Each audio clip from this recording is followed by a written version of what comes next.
Day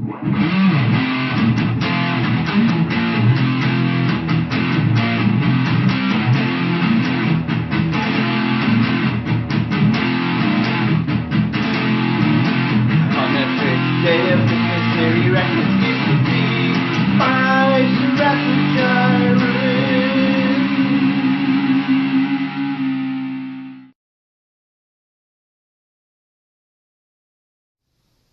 Okay, everybody, so we are on the 5th day of Christmas. 5 Ceratogyruses. As Vic says, Ceratogyrus, there's 8 of them here, 5 different species of them. So we're going to start out with this guy here, or gal, I don't know, which is the Ceratogyrus marshalli. This is the rear horn baboon, just a little sling. I have another one that's small like this one. There's a little roach running around in the bottom of its burrow there. So I don't know why it's not getting it. It went in the other entrance there. It's actually sitting right inside there. And we got a little spider coming out right here. So yeah, definitely one of my favorite, if not my favorite, genus of baboons, the Ceratogyrus. They have absolutely lovely earth tone colors, which I really appreciate, and the patterning on them is really cool. I've got a Darlingi going back and forth. I tried to film that one, and it took the roach off camera when it wouldn't come out, and now it's like going around from hole to hole and coming out.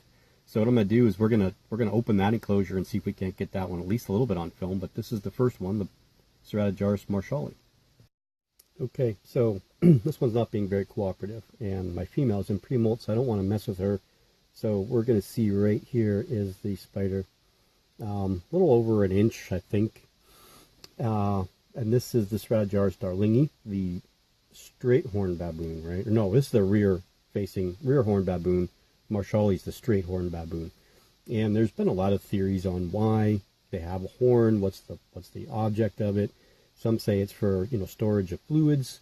Others say it's, attachments of extra parts of the muscle for the sucking stomach, which makes a lot of sense, that they would be able to, attack their food and get it sucked in much quicker so that it can eat and run. Because out there in the African deserts, African scrublands, eating and running is probably at a premium.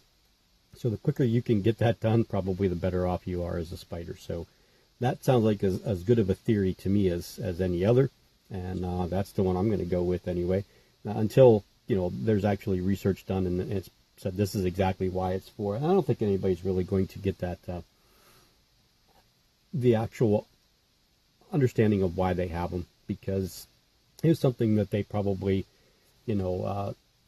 evolved into as the species started to evolve from way back when, millions of years ago, and it was probably a necessity for them from where they're located to have them. So okay, so Ceratogyrus darlingi, probably one of my favorites I love all the Ceratogyrus. There isn't any that I like any better than the others, but I do have multiples of this one, the marshalli, and then the next one that no, you're not the next one, the one after that. So let me get the next one up and see if we can't get that one to feed. Looks like it's out and ready to go.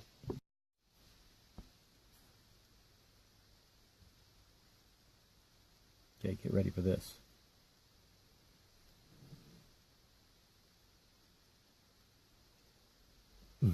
Roach number 2. So yeah, this one's going to eat well tonight.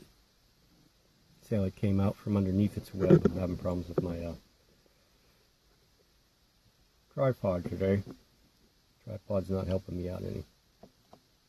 See if we can't get a real close-up shot of this one. Look at those colors.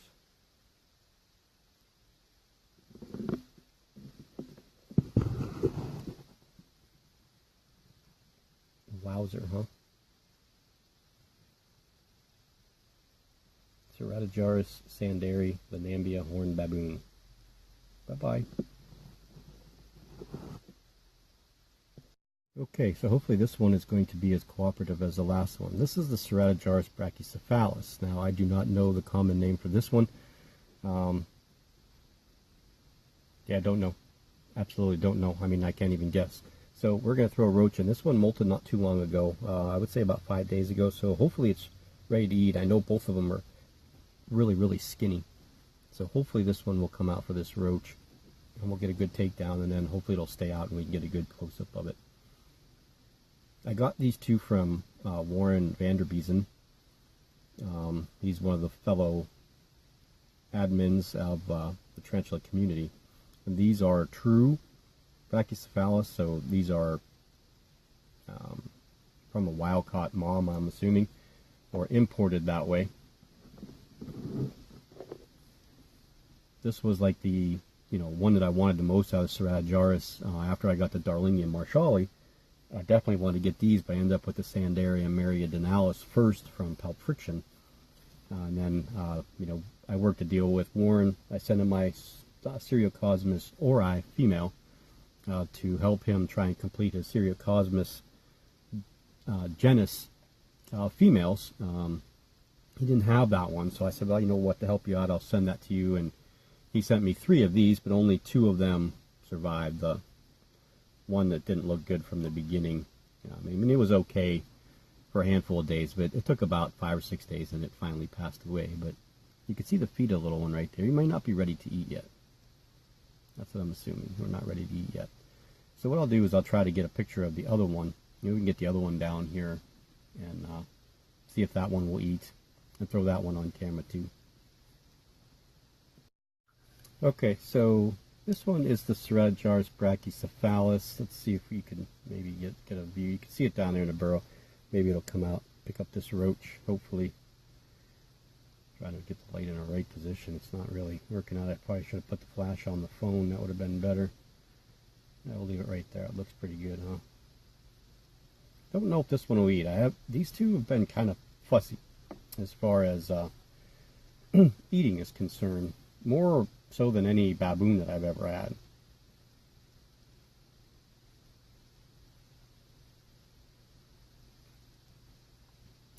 One of the reasons that I enjoy the baboons more than most other animals or most other tarantulas is because they don't get very big. They're roughly, on average, a 4 to 5 inch tarantula. Ceratogyrus, even a lot of Harpactira, a lot of the Pteronachilus are all 4 or 5 inch tarantulas. They're not real huge, so you don't need huge enclosures for them. You could put them in really, really small enclosures that are tall and let them dig, or you could put them in longer enclosures with not a lot of dirt and let them web. I prefer to try to give them dirt. I do want to do an experiment with one of my Pteronachilus marinus tetes and just put it in something longer with not a lot of dirt and no cover, and just see what it does. I'd like to see it just web up the whole entire thing and just kind of live in a web funnel. I just want to see how it will work out. Don't know. But yeah, this one doesn't seem to want to eat either. So, okay, well, you got a 2 for 1 of not eaters of the Ceratogyrus brachycephalus. And we're going to finish up with one of my favorite eating tarantulas anyway, and hopefully it will give us the absolute awesome takedowns that it usually does.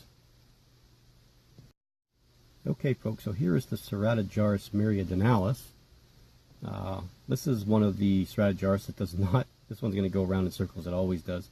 They all seem to do, this one and the Darlingii seem to do that. I don't want to say they all seem to do it, but you can see where it went down right straight below me, and then it comes out over here in the corner or over here. And what they'll do is they'll take their prey, and then they'll like walk it all the way across, and then they come up and they come back, and they just kind of do laps around there.